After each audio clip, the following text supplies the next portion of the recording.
అదే మీరు కోరుకున్నట్టు అమ్మ ఓడిపోయి ఉంటే తులసిని మీరు ఇంటి గేటు దాటి లోపలికి కూడా రానిచ్చేవాళ్ళు కాదు.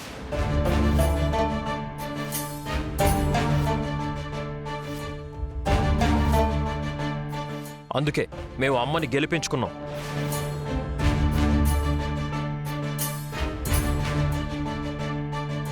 కాబట్టి కనిష్కనిలా మర్యాదగా సాగనంపుతున్నాం.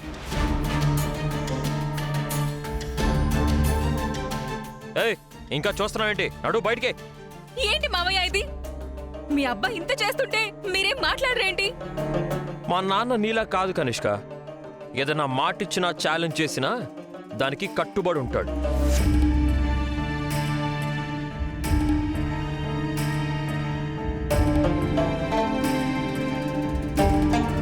నువ్వు అనవసరంగా టైం వేస్ట్ చేసుకోకుండా బయలుదేరితే మేము ఇంకా సెలబ్రేట్ చేసుకోవాల్సింది చాలా ఉంది. చూడు సిద్ధు, ప్రతి కుక్కకి ఒక రోజు వస్తుంది, నాకు ఒక రోజు వస్తుంది. రాయిని చూసుకుని రత్నాన్ని దూరం చేసుకుంటున్నావు నువ్వు. నువ్వు రత్నానివి కాదు, కలుపు మొక్కవి, చెద పురుగువి, చల్లని నోటువి.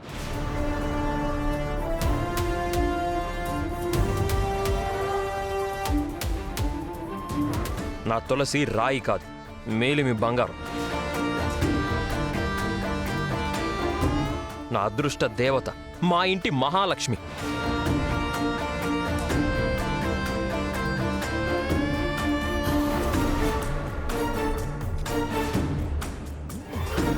నువ్వు ఇక బయలుదేరు.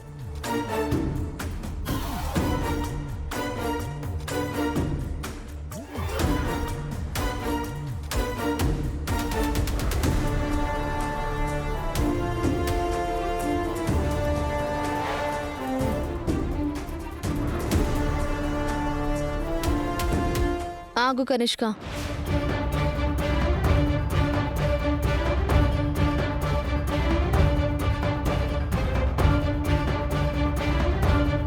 అప్పుడే ఇంత తొందరగా వెళ్ళిపోదామని? ఇంకేం చేయాలి? మనం ఇదే నట్టింట్లో మాట్లాడుకున్న మాటలు మర్చిపోయినట్టున్నావు. సరే, గుర్తు చేస్తున్నాను నేను. మీ నాన్న గెలిస్తే నేను అందరి కాళ్ళు మొక్కి ఓడిపోయానని చెప్పి ఈ ఇంట్లో నుంచి సిద్ధు లైఫ్లో నుంచి వెళ్ళిపోవాలి. అదే మా అత్తయ్య గెలిస్తే నువ్వు అందరి కాళ్ళు మొక్కి ఓడిపోయానని ఒప్పుకుని ఇంట్లో నుంచి బయటికి వెళ్ళాలి. మర్చిపోయినట్టున్నావు.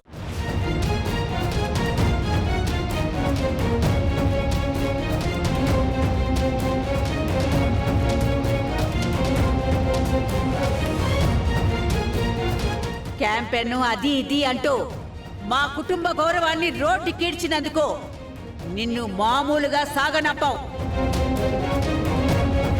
మా అందరి కాళ్ళు మొక్కి క్షమాపణ చెప్పి అప్పుడెళ్ళాలి నువ్వు. అడిగేది నిన్నే కనిష్క. గుర్తుందా, మర్చిపోయావా? లేదు. మరి కానీ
నువ్వు ఓడిపోయావు అని నీకు నీ మనస్సాక్షి ఒప్పుకోమని చెప్పింది.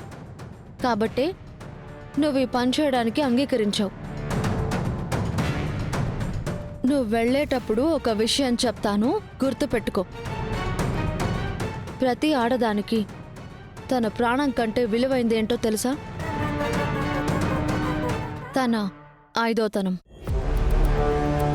అలాంటి ఐదోతనాన్ని నువ్వు నా నుంచి లాక్కోవాలి అని చూసావు. అది నువ్వు చేసిన క్షమించరాని తప్పు.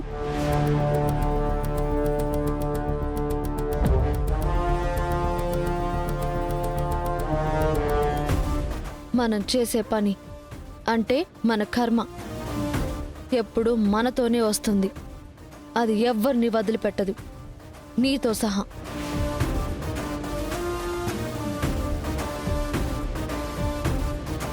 కాళ్ళ మీద పడి క్షమాపణ అడిగే మనసు నీకున్నా సాటి ఆడదాన్ని అవమానించేంత కుసంస్కారం నాకు లేదు. తులసి, అవకాశం వచ్చింది కదా అని రెచ్చిపోయి మాట్లాడుతున్నావు. రే సిద్ధు, చెప్పు నీ పెళ్ళానికి. చాలా ఎక్కువ చేస్తుంది, అది నీలాంబరి ముందు. క్షమించండి బామ్మగారు, నేను నిజం చెప్పాను. ఎవరిని ఎదిరించాలని కాదు, అవమానించాలని అంతకన్నా కాదు.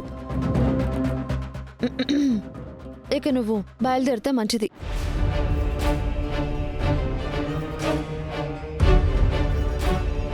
ఆగో.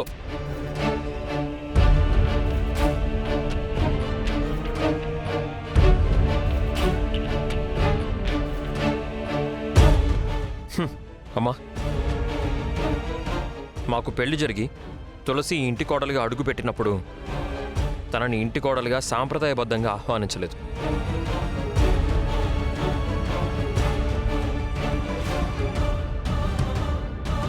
ఇప్పుడు నీ చేతులతో హారతి తీసి బొట్టు పెట్టి ఈ ఇంటి కోడలుగా ఆహ్వానించమ్మా.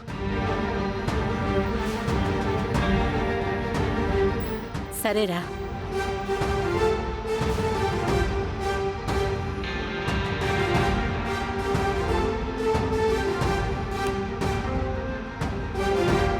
నువ్వు కూడా తనకి బొట్టు పెట్టి లోపలికి ఆహ్వానించాక అప్పుడు వెళ్ళు నువ్వు ఇంట్లో నుంచి.